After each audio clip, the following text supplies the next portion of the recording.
اور مدینہ میں ملاقات ہوئی تو کہنے لگے مجھے سعودی گورنمنٹ نے بڑی منت کر کے یہاں بلایا ہے کہ ہمارے بچوں کو کچھ آپ تعلیم دے دیں، تو میں 2-4 سال کے کانٹریکٹ پر یہاں آیا ہوں۔ تو امت کے تمام طبقات، ان پڑھ پڑھے لکھے، ناچنے والیاں، اور امت کا وہ طبقہ جن کو آپ دیکھ کر نفرت کرو، یہ خسرے۔ مجھے کافی عرصے خیال آتا تھا کہ خسرے بھی تو اللہ کے نبی کی امت ہیں، ان کو بھی تو ہمیں ایمان کی دعوت دینی چاہیے۔ مجھے کافی عرصہ مجھے خیال آتا۔ تو ایک دفعہ ہمارے علاقے میں، ہمارے تلمبہ میرا ہوم ٹاؤن ہے، اس کے قریب میرا گاؤں ہے، تو ایک جماعت آئی جس میں کچھ پرانے گانے والے تھے، گلوکار تھے، اور ایسے ہی وہ ناچ گانے کے بھی ماسٹر تھے، لیکن اب وہ تبلیغ میں چل رہے تھے۔ تو میں نے ان سے کہا یار یہاں ہمارے خسروں کا اڈا ہے، وہاں جا کے ان کو لے کر آؤ کسی کو۔ وہ گئے تو انہوں نے ایک مقامی آدمی ساتھ کیا، تو اب وہ بعد میں خود بتانے لگے کہ جب ہم نے وہ جھری میں سے جب ناک کیا نا تو جھری میں سے دیکھا تو ان کا بڑا گرو تھا، بھاگی اس کو کہتے تھے۔ تو بھاگی نے پوچھا کون ہے؟ کہ ایک بندہ ہے تے باقی مولوی ہیں۔ وہ جس کی داڑھی نہیں تھی نا، کہ ایک بندہ ہے تے باقی مولوی ہیں۔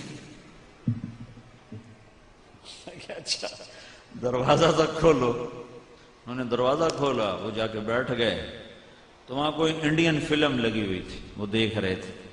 تو انہوں نے کہا بھائی ہم نے آپ سے کوئی بات کرنی ہے اللہ رسول۔ کہنے لگے حالی تسی فلم ویکھ رہے۔ انہوں نے کہا چا ویکھو بھائی۔ وہ چپ کر کے بیٹھے رہے۔ جب فلم ختم ہو گئی کہا بھائی اب ہم نے آپ سے بات کرنی ہے۔ انہوں نے کہا جی اسی حالی اپنا ریاض کرنا ہے، کرو بھائی۔ تو انہوں نے ناچنا شروع کر دیا، تو آدھا پونا گھنٹہ وہ ناچتے رہے، یہ چپ کر کے بیٹھے رہے۔ انہوں نے کہتا ہے کیوں جو مولوی ہیں جڑے جاندے ہی کوئی نہیں۔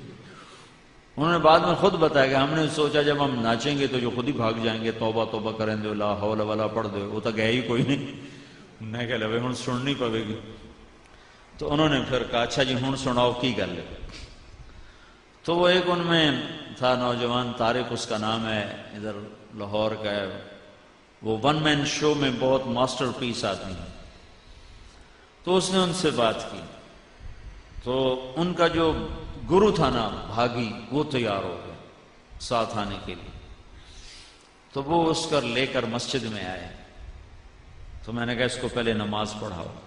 نماز پڑھائی، پھر میرے پاس بٹھایا۔ تو میں نے پوچھا کبھی تو نے نماز پڑھی ہے؟ کہا جی بس آج ہی پڑھی۔ میں نے کہا اس سے پہلے؟ کہا جی زندگی میں آج تک نہیں پڑھی۔ میں نے کہا کوئی جمعہ پڑھا ہو؟ کہا جی نہیں جمعہ بھی کبھی نہیں پڑھا۔ میں نے کہا کوئی عید پڑھی ہو؟ کہا جی عید بھی آج تک نہیں پڑھی۔ یہ میرا پہلا سجدہ ہے جو میں نے اللہ کو کیا۔ تو میں نے کہا کیوں نہیں آتے ہو؟ عید تو پڑھ لیا کرو۔ کہا جی لوگ جو نفرت کرتے ہیں تو پھر ہم نہیں آتے، ہم نہیں آتے۔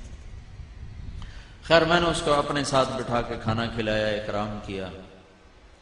بڑے بڑے اس نے بال چھپا لیے نا، وہ بڑی ساری پگڑی باندھ کے نا، تو اس نے بال سارے سے اوپر کٹھے کر کے یوں پگڑی باندھ لی ہوئی تھی۔ تو میں نے اس کا بڑا اکرام کیا، بڑی محبت سے بٹھایا، تھوڑی بات کی۔ اگلے دن پھر اس کو بلایا، پھر اس کو اپنے ساتھ بٹھا کے کھانا کھلایا۔ اگلے دن پھر اس کو بلایا، تو وہ بڑا حیران ہو کر کہنے لگا جی سانتا جی مولوی نیڑے نہیں لگن دیندے، گلاس نو ہاتھ لاویے تو انہوں بھی دو چھڑ دیں، تسی کیوں جو سانو نال بات روٹی کھوائی جاندے ہو۔ پھر میں نے اسے کہا تم ایسا کرو، یہ دین تیرا بھی ہے میرا بھی ہے، نبی میرا بھی ہے تیرا بھی ہے، تو دین سیکھنے کے لیے تبلیغ میں جا۔ کہا اچھا جی چلا جانا۔ تو وہ 3 دن کے لیے پھر جماعت میں گیا۔ وہ تو اکثر تو یہ مرد ہوتے ہیں، بنے ہوتے ہیں گزرے، وہ جماعت میں گیا۔ یہ کوئی میں آپ کو 6 سال پرانی بات بتا رہا ہوں، 7 سال۔ 3 دن کے بعد وہ واپس آیا ہے، تو اس نے ناچ سے توبہ کی، پہلی صف کا نمازی بنا، داڑھی اس نے رکھی، شادی اس نے کی، اللہ نے اس کو بچے دیے۔ اب وہ قرآن سیکھتا ہے، نماز پہلی صف میں پڑھتا ہے۔ اور ایک اس نے مجھے آزمائش میں ڈال دیا، انہوں نے کہا گل لے مولانا صاحب میں نے آمدہ جاندہ کچھ نہیں، میرا خرچہ ہوں ساری ہے جاتی تو تیرے ذمہ۔ میں کہا چلو وہ میرے ذمہ تو ہے، کم چھڑ دے۔ انہوں نے کہا ہم تو تنکا توڑ کے راضی نہیں ہے تو اب مجھے کام تو کوئی آتا کوئی نہیں، لہذا میرا خرچہ تو نے اٹھانا ہے، جب تک تو زندہ ہے یا میں زندہ۔ میں نے کہا چل ٹھیک ہے، جب تک میں زندہ ہوں تو زندہ ہے، تیرا خرچہ میں اٹھاؤں گا۔ اس نے کوئی 10 ناچنے والوں کو بلا کر میرے سامنے ان کے بال کٹوائے، ان سے توبہ کروائی۔ ایک ناچنے والا مجھے پھر نظر آیا، سرخی پاؤڈر لگایا ہوا، اور میں کہا وہ تیرنل کی بنی آندا جی مسجد وڑیاں، مولوی صاحب آ کے خسرا کدے وڑایا، کڈو اینو بایا۔ بس پھر مڑو نراما تے ٹر پے۔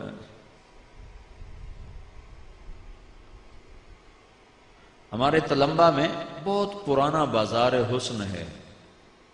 1818 میں رنجیت سنگھ نے ملتان فتح کیا تھا، مظفر خان شہید 5 بیٹوں سمیت شہید ہوا تھا، ابداری روڈ پر اس کی قبریں ہیں بیٹوں سمیت۔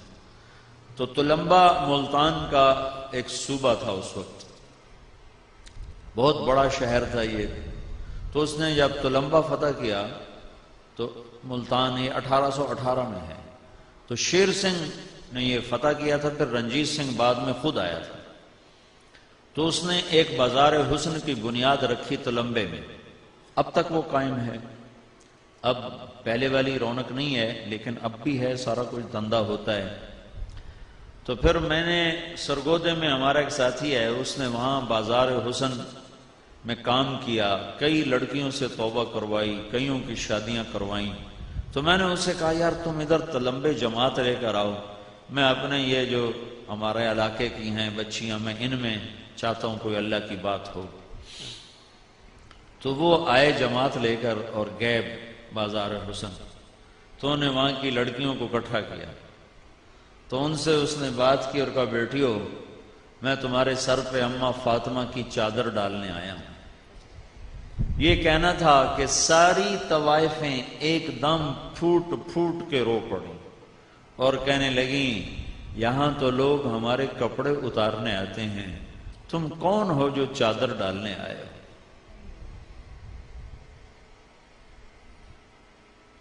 اتنا روئیں کہ اس کو بھی رلا دیا کہ یہاں تو ہمارے کپڑے اتارنے لوگ آتے ہیں، تم کون ہو جو چادر ڈالنے آئے ہو؟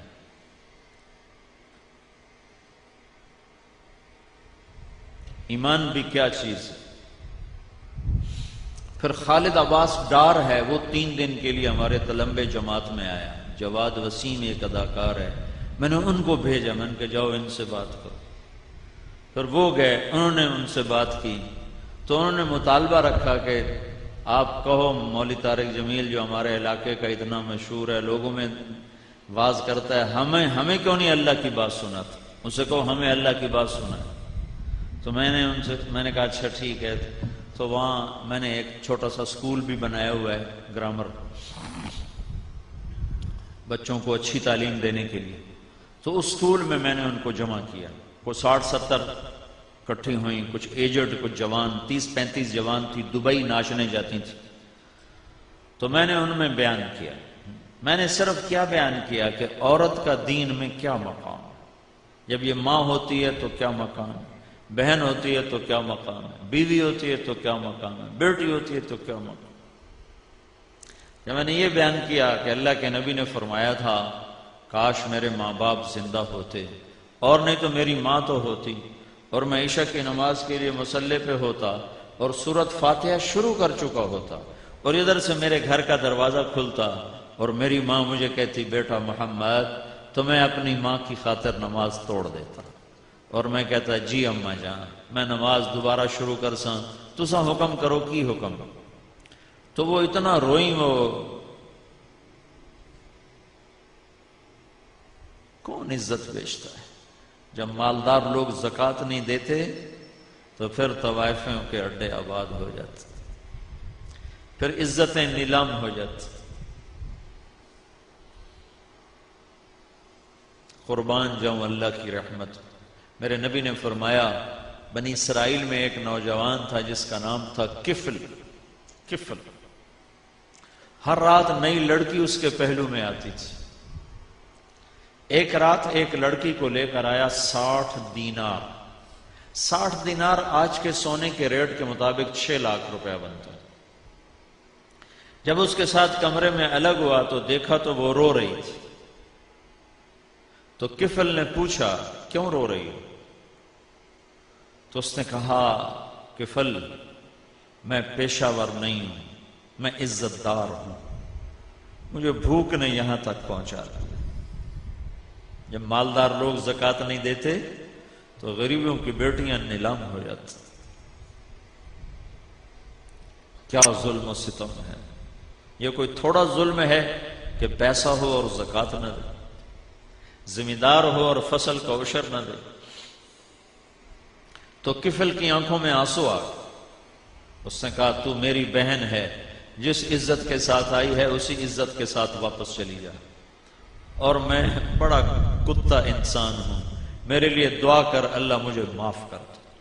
اور کفل کو نہیں پتا کہ اگلے گھڑی فیصلہ کیا ہو چکا ہے. وہ بچی گھر پہنچی، پیچھے کفل مر گیا.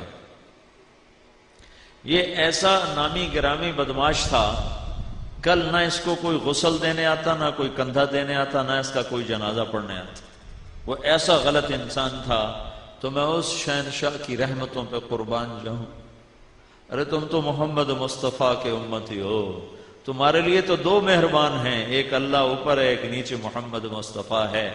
وہ تو بنی اسرائیل کا ہے، اس کے پیچھے تو محمد مصطفیٰ کی پشت پناہی نہیں ہے. لیکن میرے اللہ نے کیا کیا، جب صبح ہوئی تو لوگوں نے دیکھا کفل کی دیوار کے اوپر لکھا ہوا تھا ان اللہ قد غفر للکفل، اللہ نے کفل کو معاف کر دیا ہے، جاؤ جنازہ پڑھو، جاؤ کفن دو، جاؤ دفن کرو، جاؤ کندھا دو، کہ جس رب نے پکڑنا تھا اس نے معاف کر دیا.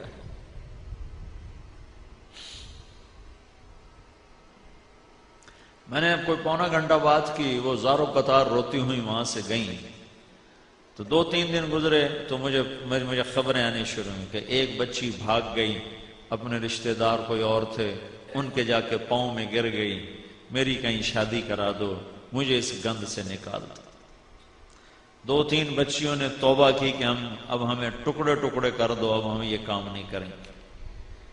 پھر ایک بچی کا پیغام آیا کہ میں آپ سے ملنا چاہتی ہوں. ساتھ ہے کہ اس کی نمبردار نہیں، وہ جو بیچ میں پھر بڑی ایجڈ ہو جاتی ہے تو پھر وہ جوان لڑکیوں سے بھی خطرناک ہوتی ہے، جو سودے کرواتی ہے اور کیا کچھ کرتی ہے. ایک وہ نمبردار نہیں، ایک وہ بچی، وہ دونوں میرے پاس میرے گھر آئیں ملنے کے لیے.